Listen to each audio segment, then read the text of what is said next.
There we go. Alright, so I'm going to be doing some testing protocols on some consoles. I do want to start with one kind of weird one, which is this guy. Now, it's not so much the console that I'm testing, it's the motherboard. So, before I've been trying to sell console parts from the DSi XL, pretty much every component from the screws down to the actual rubber, like screw covers, screens, all that sort. I think it did pretty well. I need to recalculate my yield on a, like, if I were to sell every part individually versus just the entire console. I think the value proposition there was kind of poor, like selling a little bag of screws for $5, but I'm also dealing with eBay taking a lot of money from small sales like that. Then there's also things like shipping, which also costs money, the packaging, all that stuff really adds up. And I think the most difficult thing for me to deal with was actually just going to the post office as many times as I had to. I might just be able to put those packages in the mailbox to have the local carrier pick them up, but I actually don't know the rules on that. So it's something I can consider for the future, because I know parts are in demand for these consoles because there just aren't any parts. And in one of the parts, the last part I never got to put on sale was a motherboard. So what I did is, this is a console that's sort of in a weird in-between zone. I don't really know what to do with it yet. Let me look at it again. This was a console that had an experimental procedure done on its screens to remove the yellowing. It mostly worked. So, from my best assessment, the yellowing is caused by I think it was called the light guide plate. It's a piece inside the LCD display that sort of disperses the LED lights across a plane and then sort of shines that light through evenly. Something about those plastics maybe just sort of degrade over time, maybe in the presence of sunlight or just age or moisture or whatever the reason is. They yellow over time, especially around the edges. Just something about them just degrades to the point to where the edges of the screen appear yellow. Now, I replaced the light guide plate with screens that weren't functional, so either probably the ribbon cables were torn, so I'm not able to actually assess if those screens were yellowed. And when I replaced those light guide plates, sure, these screens are much, much better than what they were. If I recall correctly, these were heavily yellowed screens. They are, however, still yellowed. Like, there is still very noticeable yellowing across the edges. It may not show up in camera. This is one of those issues that are very hard to try and catch on a screen, on that actual camera. And of course, it's one of those issues. Yeah, the screens are yellowed, but if you're looking at it on a white screen, you'll see it. Once you really start playing a game, I really don't think it will be that big of a deal unless you're really sensitive to color. But that is highly subjective. Anyway, so this console, I don't know, I might end up just taking these screens out and sort of putting them aside and just saying, like, yeah, these are sort of a test case to see if these are actually, if replacing the light guide plate is sort of a valid procedure. I need to try more of it on my yellowed screens to see if I can get more up and going. But that's a pretty delicate procedure, since you can get a lot of dirt and debris trapped in between the layers of the LCD display, and those are even harder to remove, I think, than the dust and debris beneath the digitizer or beneath the top screen lens. Well, anyway, screens aside, the component I haven't put for sale separately is the motherboard, which is a Japanese motherboard. The one I currently installed in here, this was the motherboard originally for it. So what I need to do is just basically run a testing protocol on the motherboard itself, just to see if it has any problems. So I think I've never really tested a motherboard separate of the console. I don't remember if I'm selling the Wi-Fi card with it. I think I am. I just sell them as a pair. Because the Wi-Fi cards themselves are still easily sourced nowadays. Okay, so... Bad touchscreen, really? I don't know if that's changed since...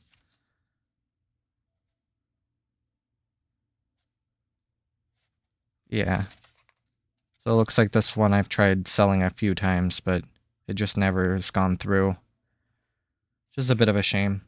But I may just end up sort of putting these screens aside. Anyway, I keep getting a little sidetracked specifically to this console. So the only thing I can really test for certain is...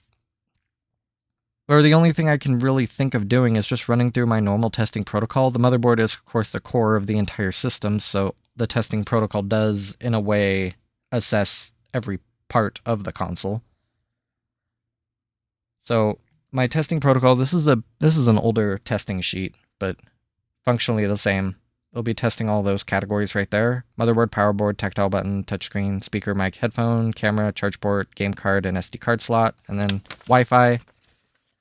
I won't be able to assess the Wi-Fi because my home Wi-Fi is far too new. The band, I think that it's just the band that it uses is far too new, and my DSi won't connect to it. However, it will connect to a hotspot on my phone because I can set it to 2.4 gigahertz, I think it is. So, and I'm currently using my camera, or my phone as my camera, so I can't do anything about that right now. So I will just go through the other testing protocols. I've never had a console fail the Wi-Fi tests, so I just assume it's fine. So the first test is motherboard and power board. Essentially, does the console boot up? Does it make it to the menu? Does it open up an application? Yes. I do need to take some notes on this motherboard in particular. I'll just grab a pad. So this motherboard, I don't have its serial number right now, but it is running 1.4J, which is the lowest version for DSi XL motherboards. I'm pretty sure the DSi's go all the way down to 1.0, because the XLs came out a little later than the DSi.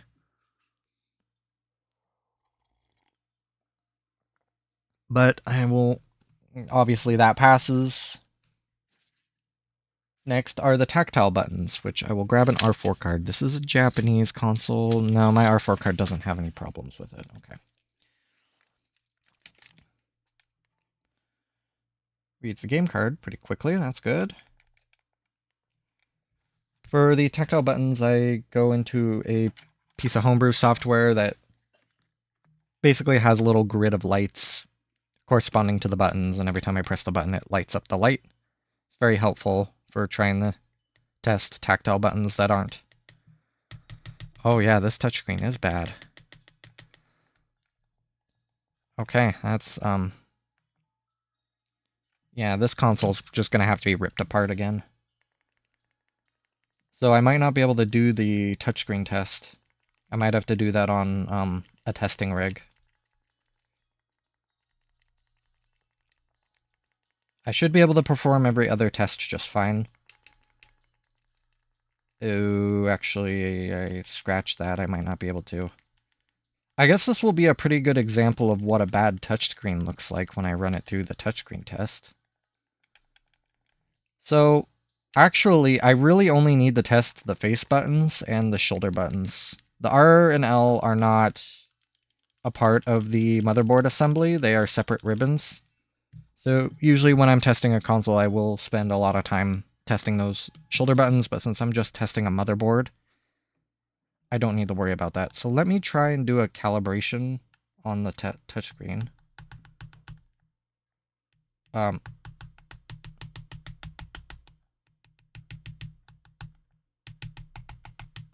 getting absolutely nothing.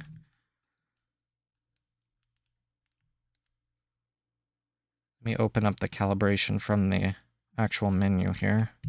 Okay. There's a shortcut, RL, and start and select when you're powering on. It is registering inputs, just for some reason.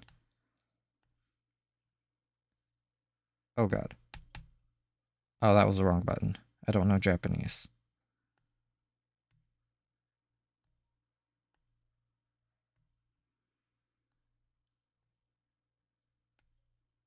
Oh yeah, you can already tell. Even calibration isn't able to do this one.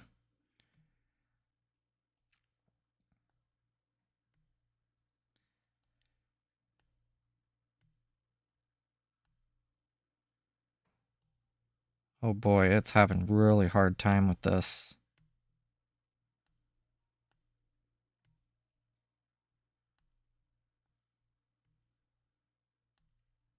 Come on.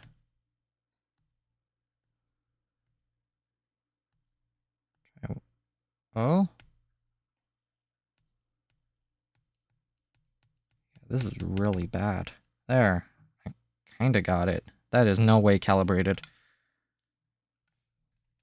Let me see if I can even go into the touchscreen test.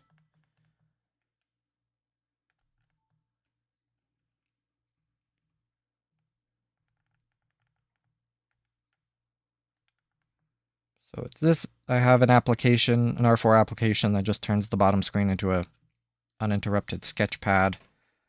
That's assuming I can even click the button into it. Can I select it?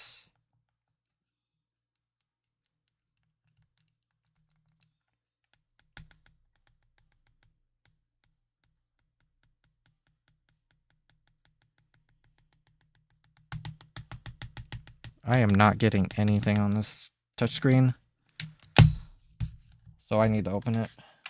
Either just replace it with a temporary or try and figure out what the hell's going on. I can inspect the ribbon. I'm guessing I don't actually know what's wrong. Sort of intermittent, but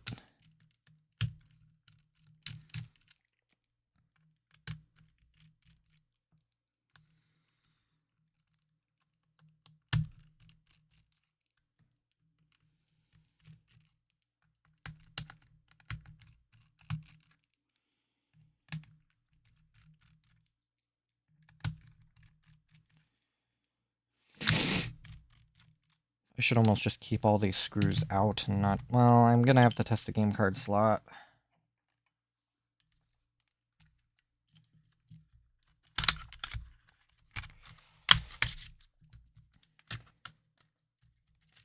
It's an OEM touchscreen.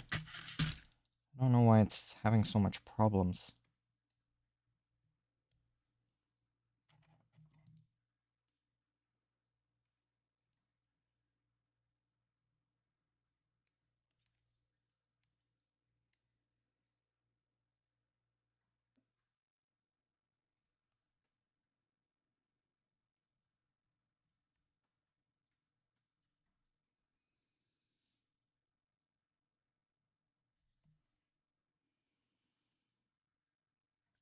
I'll try just plugging it in one more time. Seeing if I can get it to respond.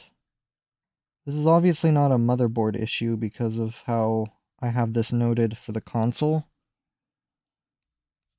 And it's extremely unlikely for two motherboards to be displaying, like, bad touchscreens.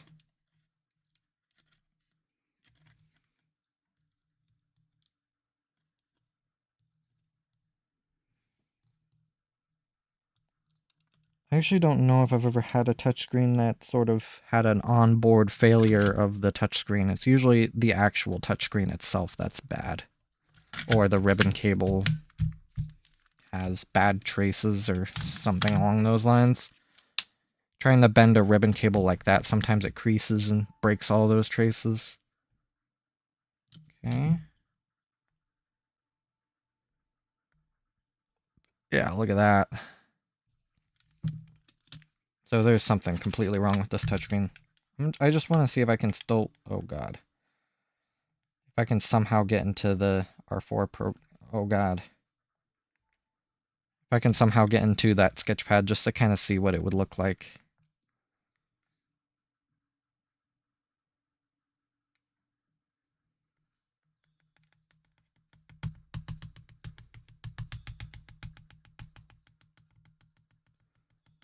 If I had to guess just on the behavior of it on the menu, it's probably doing inputs on the sides of the screens. So that's why I'm not able to get anything actually on the buttons themselves. None of them are working. Okay, so this touchscreen needs to be completely demolished. I don't know what's wrong with it, but I need to take it out. I'm not going to get anywhere with it in that state that it's in. I'll have a very hard time doing pretty much every other test with it installed.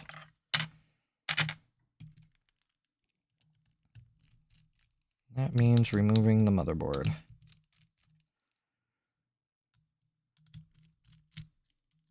I should I'll save it for later, but I really need to just take this thing apart.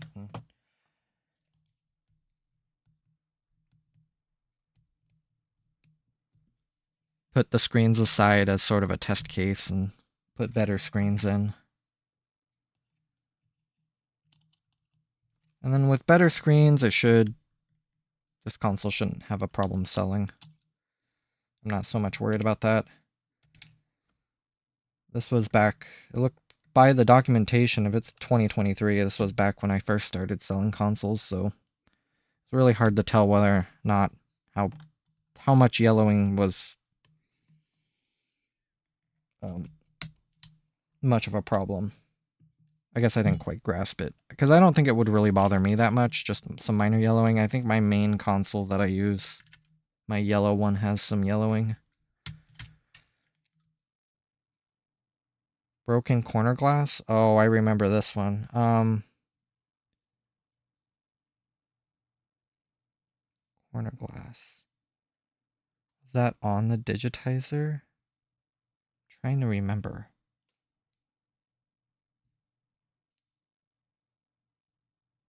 Or is that on the like the actual LCD display?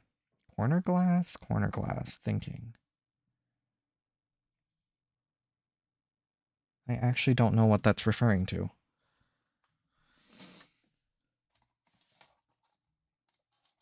So I know some of my tester screens are having issues. One of them had bad traces. I just had to cut the line. I just need to cut the line.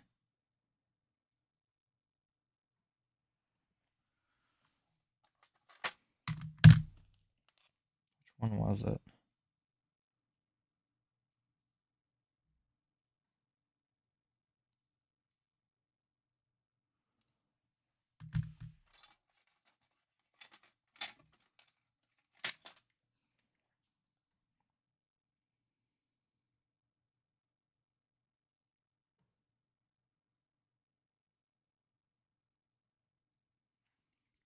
Oh god, I don't remember. This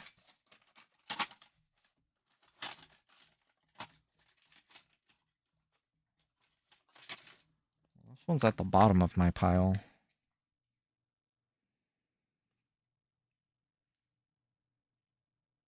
Oh yeah, this one is the one that has the broken traces. They just might not be able to see this really well. But what happened is they just fatigued and the little traces just completely tore. Like they're just completely disconnected. I could even rip them up.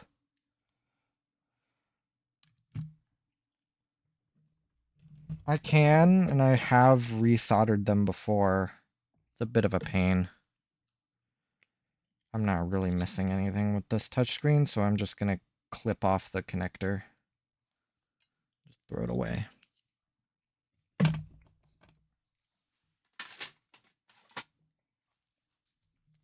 I guess this would really be a good time to try and weed out my touchscreens that aren't working or having difficult times. Not exactly a combo test I want to do on the... while I'm trying to assess a motherboard, but no time like the present.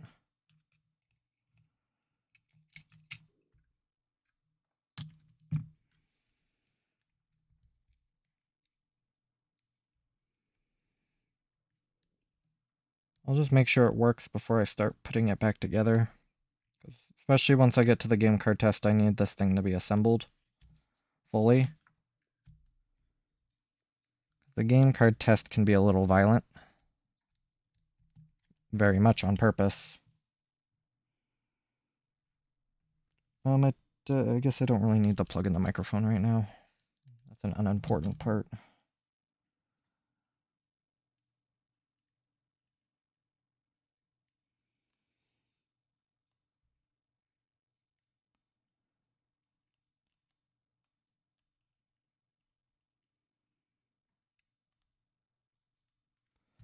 What did I do? Okay, so this one just has a awful touchscreen.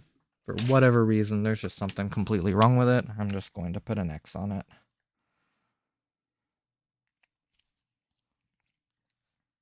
That tells me in the future that, oh, this needs to be replaced, even if I don't specifically know what's wrong with it.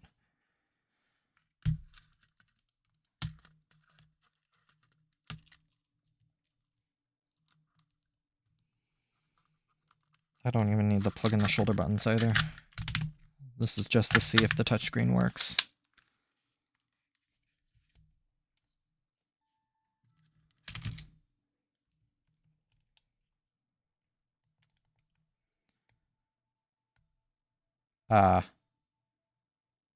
Interesting, it's displaying the same problem. I know some of these touchscreens aren't great. Let's go to the calibration.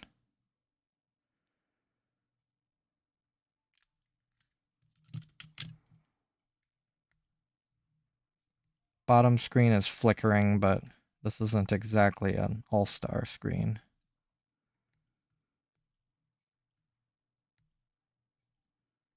Okay, it's also having problems on calibration.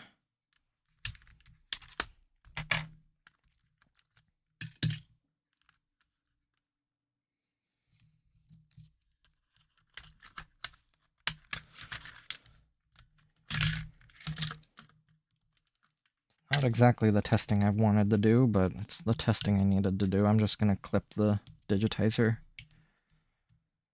ribbon.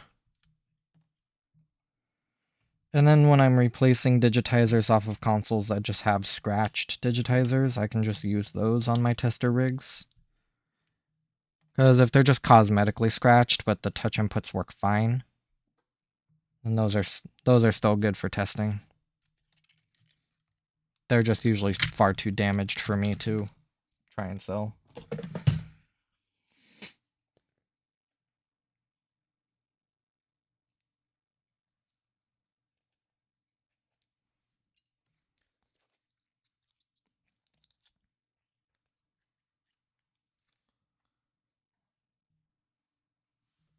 I guess those are still good LCDs, but yeah, I'll just have to wait until I get some more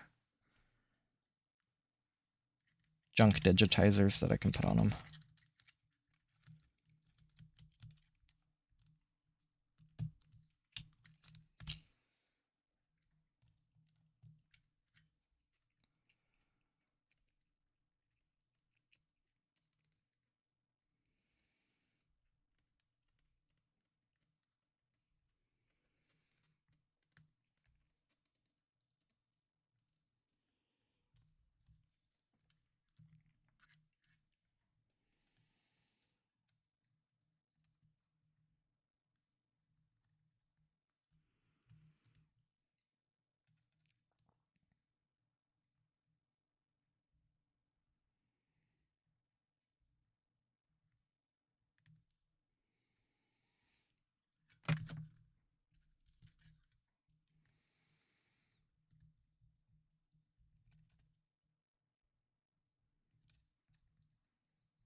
All right, let's try another one.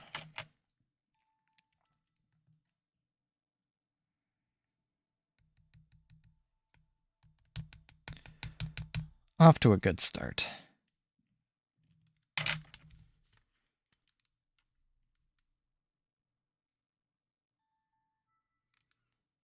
Oh, I don't have the shoulder buttons plugged in. Yeah, that's going to be hard to get into calibration with. I'm not getting anything. Okay, what a pain.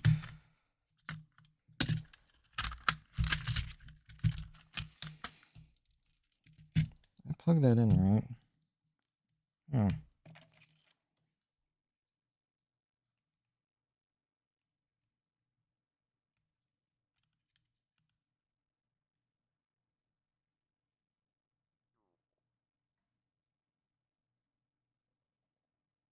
Traces look fine.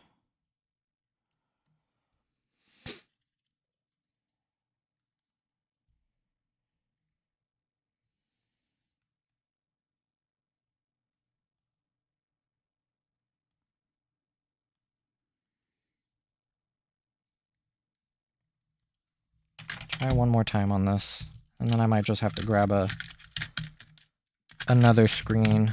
I'll probably grab a screen that's good, that just needs a new digitizer, so I don't mind scratching up that digitizer because it's already bad. I'm getting nothing. Okay.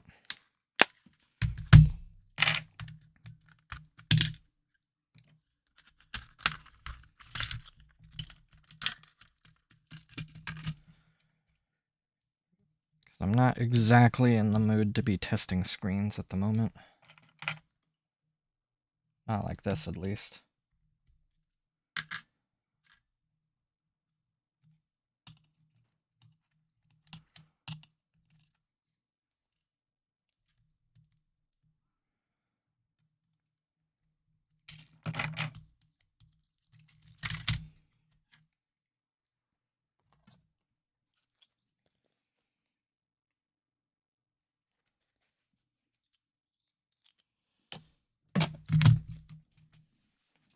Let's see what I got.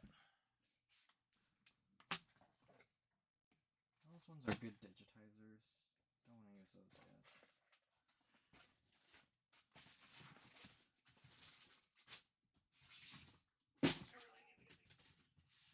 I need to put these in my way so I can do something with them. Tired of just those being in my way.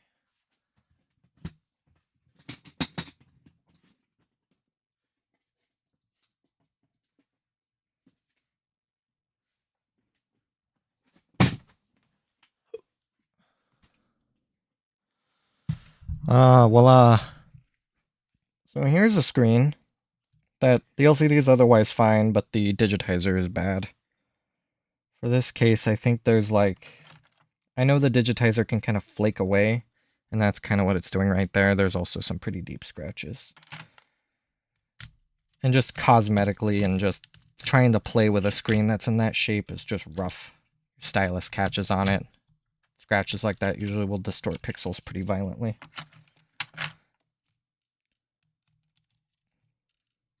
And I have a lot of screens like that where probably the digitizer works fine otherwise, so they're good for my testing rig.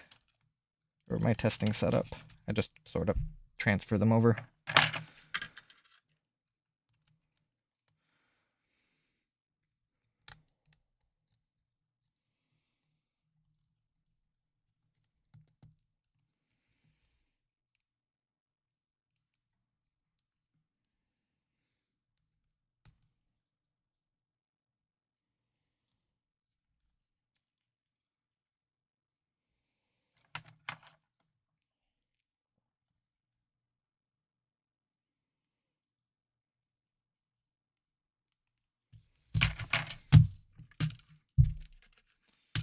I'm going to make the bold assumption that this touchscreen works, so I am just going to put this together a little more. I'll at least just plug in the microphone, so I don't have to deal with that being stuffed in the shell.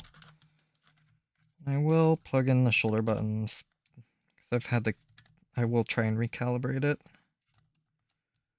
Because if it is a little off, I wouldn't be too surprised. It shouldn't ever be off enough to the point where it's unusable, but I'll just recalibrate it all the same.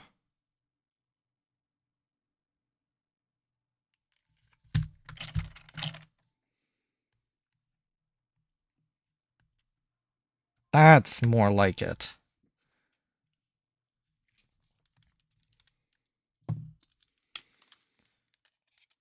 So now I can perform the touchscreen test without fumbling around with screens.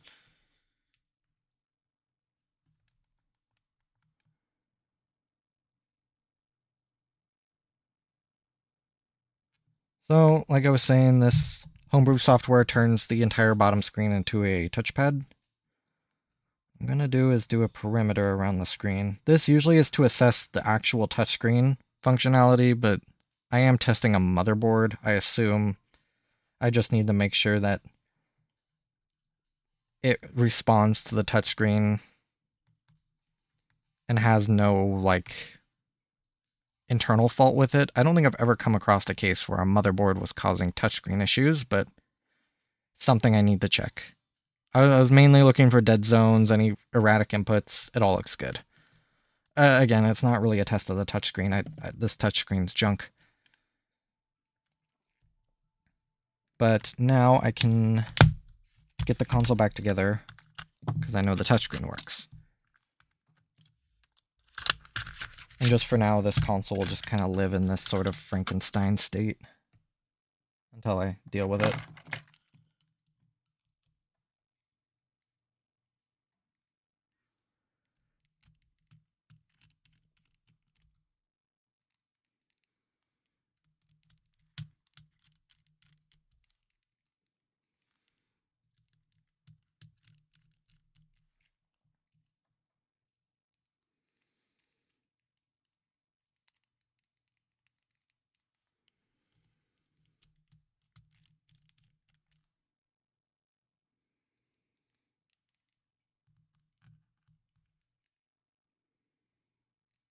Oh, come on, little silver screw.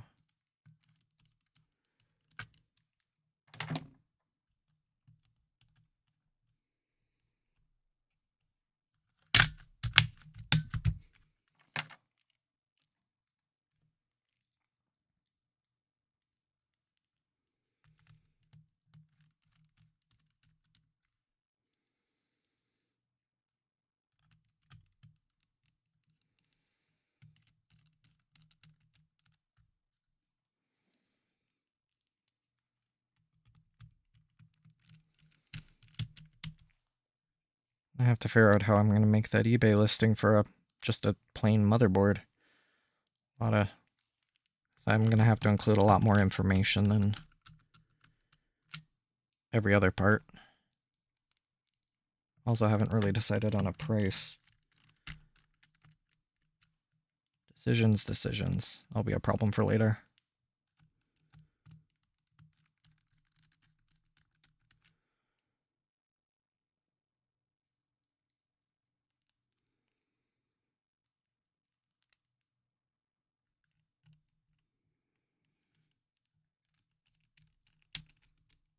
I guess testing a motherboard independently is a little difficult because it relies on every other component being good.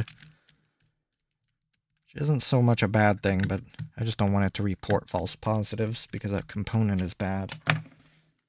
Anyway, I have it together. Next is speakers, microphone, and the headphone jack, which I combo that with an SD card test. So what I'll do is slot in the SD card, why not?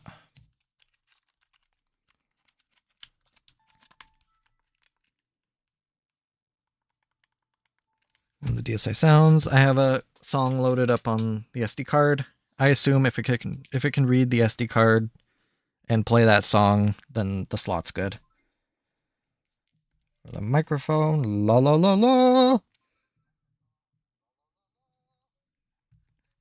Responding to my beautiful voice. Go over to the SD card, it sees it, and the song is there. So I'll do up and down on the volume, the little bar is moving. I'll listen to the song, hear both, or see if both speakers are working, then I'll plug in my earbuds and see if both channels work.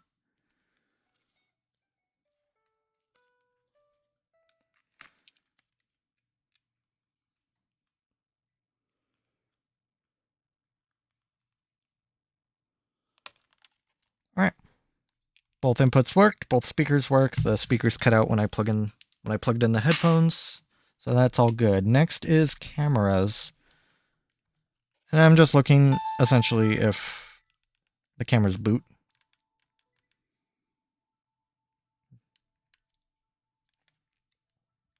Okay.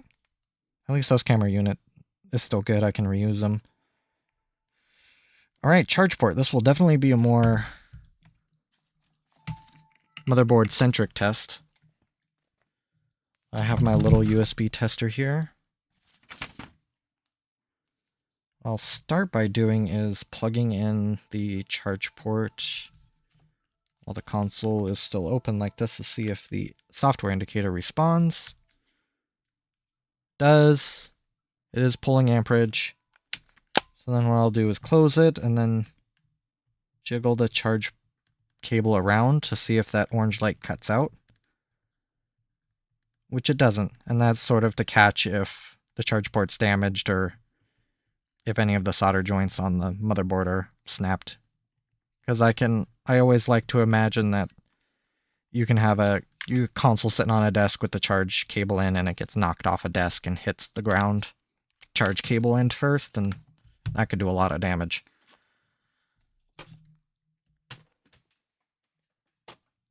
I thought... Very clever. Thank you for more information.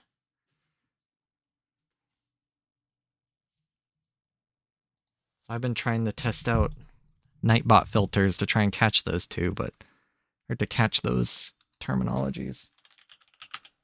Those sneaky bots like to use different letter Bs.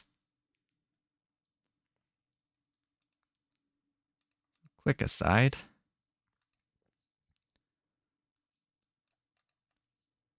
Should appear in my logs. There it is.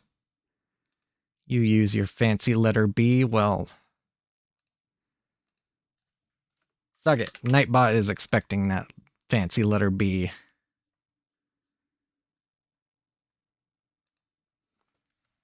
Ah. A bot.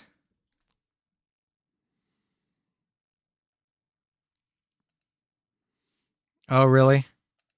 Well, with Nightbot, you can set up blocked words or phrases, and there is no world that I can imagine that somebody uses this in a sentence. So I just assume that anytime that appears, it's a bot, so it will auto snag it and time the person out for 5 seconds. And usually bots only throw their message in once before just vanishing because they're just dumping that crap on everybody that they can find.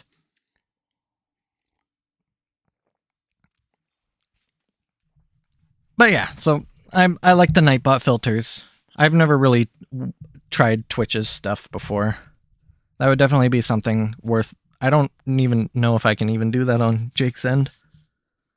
I don't know if that's just a streamer-only thing. Because a lot of the Nightbot stuff I can do since I have the permissions. And I'm at least more familiar with it. Yep, foreign language is not allowed. English only. This is an American chat. That means you gamoof. Canadians need not apply.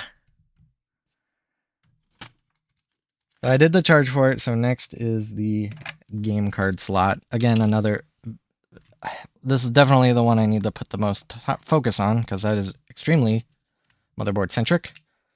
I have this very teetering pile of 18 game cards, I think.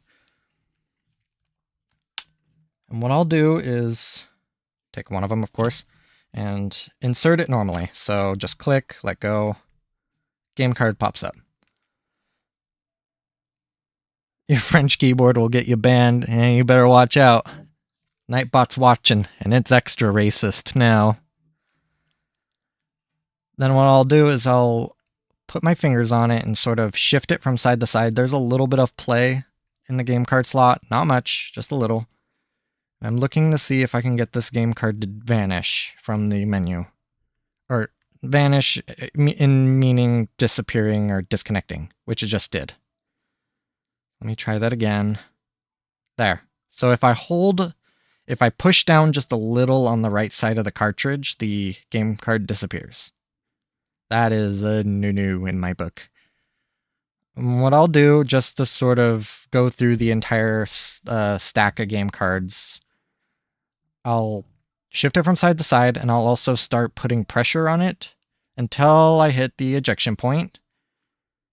And then I'll even go beyond it, just looking for that game card cutting out, which it seems to cut out every time I sort of shift the game card to the right. So either one of those pins over there is either bent or maybe just the game card slot needs cleaning. So I took the game card out, put it back in, and now I'll do a little more violent test of slapping it against my open palm, which it did just disappear. So this game card slot's having a hard time reading this game. I'll put that off sort of to the side. So I'm just going to continue that test on all these game cards. If this is kind of a consistent problem across multiple game cards, I'll look into it. The fact that it was having a rather consistently difficult time with that game card is already warranting a cleaning. There, Go Diego Go just disappeared when I was hitting the back, so this game card slot is having a bit of a problem.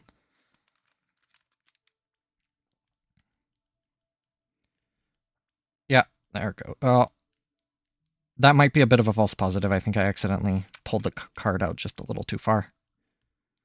Let me just try and see if I can repeat that. It is definitely having issues. Okay. Yep, disappeared. I'm going to just assume that it's probably going to fail all these cards. So what I can do is, since that is technically the last test, there are a couple things I can do. I do want to inspect the game card slot real quick. I'm pretty sure it looked fine, so I'm guessing it just needs a cleaning. And usually what it means to be cleaned is I'm just going to have to run it through another round of testing. I should probably run it through 3 rounds of testing, which means... what that kind of means in my case is I'm investing a lot of time into what would end up being about $25-ish worth of profits, and that's really... is that worth it to me instead of me spending my resources and time on a completed console, which will net me much more profit?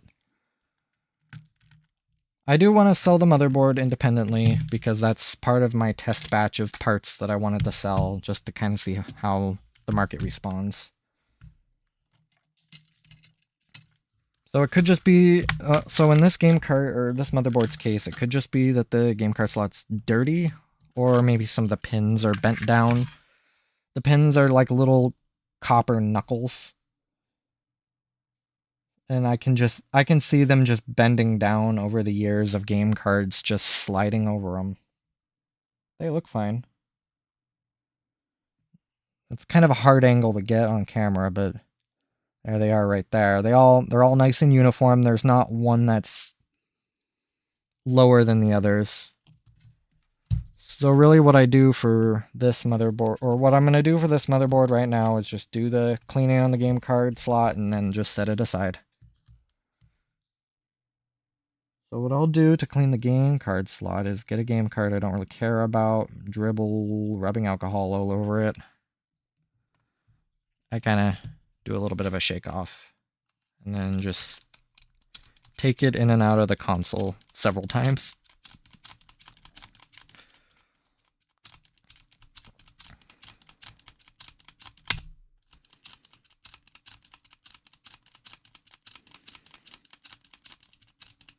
I definitely don't recommend this on any game cards you care about, not only because you're just putting needless friction on the game card pins, or on the contacts, I should say, but rubbing alcohol also can do some nasty things to stickers while it eats away at the adhesive. So I'm gonna call that good on that for now. I'm gonna have to test it another time.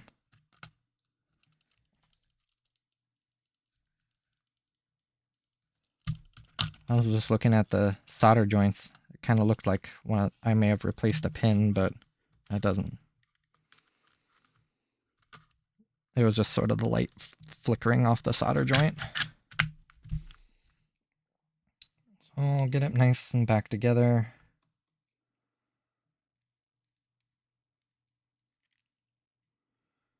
And when I'm done with this motherboard, I'll probably just go ahead and fully disassemble this console. Try and find a good pair of screens to put in it.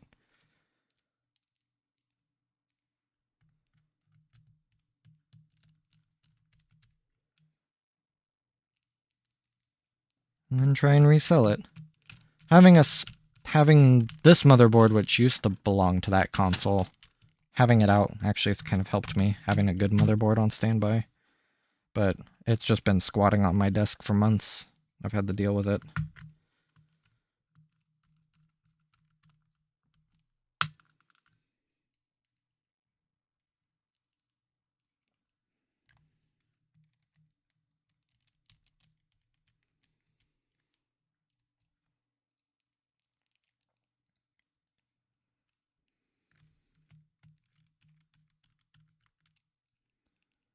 I never did grab the motherboard serial, but I have a digital record of what motherboard I'm selling as a separate, so I'm just going to rely on that.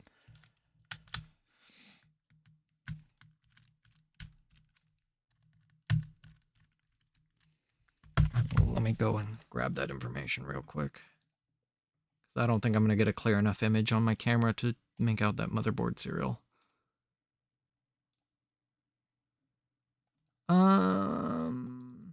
I put it under active, which technically not true. Here it is. Okay. This is motherboard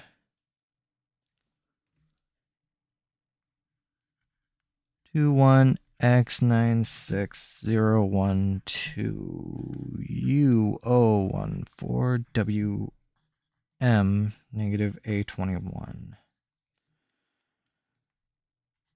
Just do test 1, 2, and 3. Failed test 1.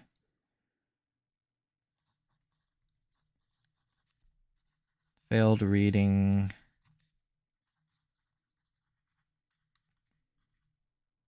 Game cards. On game card slot test.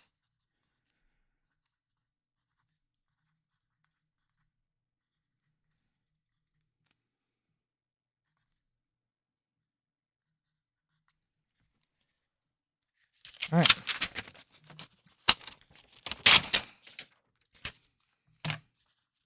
So after I clean a game card slot, I like to just let everything dry for a day or two, just to make sure that it's thoroughly dried. All this documentation.